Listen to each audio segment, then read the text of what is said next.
Counterfeiting any medication is criminal and is also a public health threat that affects the country's growth.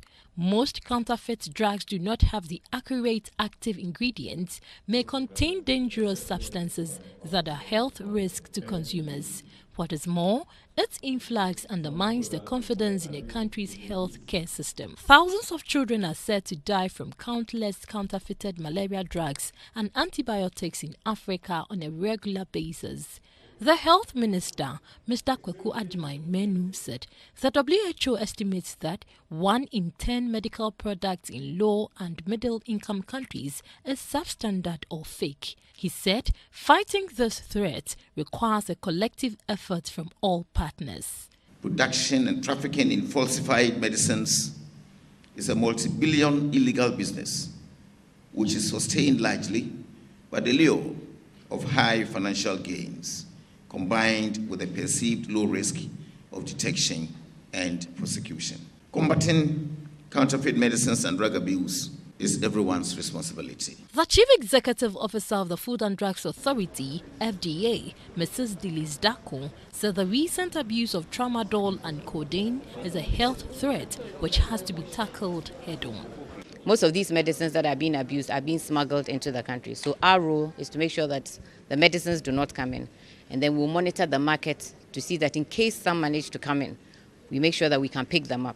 And we are doing this with the security agencies, the Pharmacy Council and the police. The Assistant General Counsel for Pfizer, Mr. Marcus Green, said Ghana must enforce its rules on the use of drug prescriptions. Prescriptions are required, but it's a wink and a nod, meaning you can get around it. If you want any drug, you can get it without a prescription.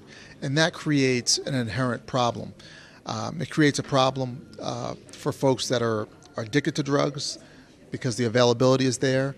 There's no tracking or tracing who's purchasing the drugs. It creates an opportunity to mix good product with fake product.